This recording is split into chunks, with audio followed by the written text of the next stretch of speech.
All right, so let's talk about this Dalvin Cook and as well as Ezekiel Elliott linked to the Cowboys. Here's my thoughts.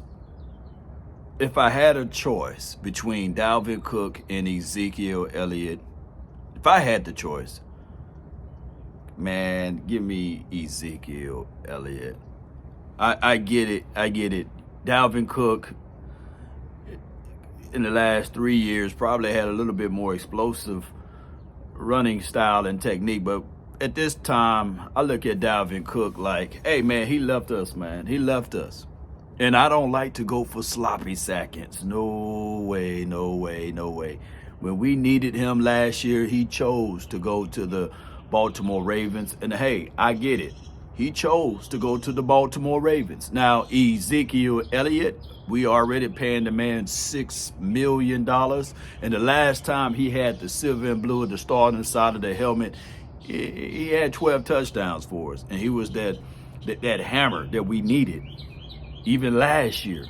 Now, granted, I do like the ideology of split back, but where I'm looking at for the Dallas Cowboys is to ultimately go into this particular draft and draft a running back first, instead of bringing in a running back of these type of kind of calibers. Now, although it is just a report from Michael Gehlken, and then Jerry Jones nor Stephen Jones spoke upon it, they didn't really got any details of whether or not it is tangible or not. But I'm going to say again, I don't want sloppy seconds. And Dalvin Cook, I get it. You know Mike Zim, but Mike Zim is on the defensive side. Unless you can play linebacker or you can be some shape, form, or fashion of a DB, we really don't need a Dalvin Cook.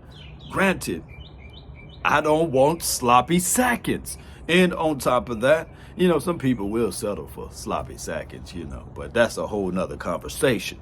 But what I'm saying is, ladies and gentlemen, even with Zeke, you will bring him in as a primary goal line back or a running back that can be the bridge and help out these young fellas that's over here. And at the end of the day, these guys will need some shape, form, or fashion of guidance. Why not bring in a hammer? And when you get down inside the red zone, goal zone, money zone, then Zeke have a nose for the end zone. So that would be a situation. But you still want to do that on the back end after the draft. So the price of these running backs that's out right now, the price tag goes down as the days goes on. And there will be another wave of free agency. And that's when the Cowboys really get busy, and that's after the draft. So when you start to think of this particular draft, the Cowboys they are telling us that they are high. I'm talking about John Legend high on Jonathan Brooks. So that could be a situation. I don't want us to rush him. It will be good to have someone to bridge that gap if the Cowboys decide to draft Jonathan Brooks. Also, there's a Breland Allen out there. Also, there's the Austin Audric Estime out there from the Notre Dame. There's a Blake Corum. But we know how we feel about Michigan players. And I'm not saying that, hey, he get here, he's going to follow the same path of all of the other Michigan guys that came here. Also, within the confines of running backs, I like the Jalen Wright kid. Ooh, that kid is nice. So there are plenty of nice running backs that the Cowboys don't have to pull the trigger on quickly. I did a few mock drafts, and I know it's mock. It's not the real tangible thing, but I've seen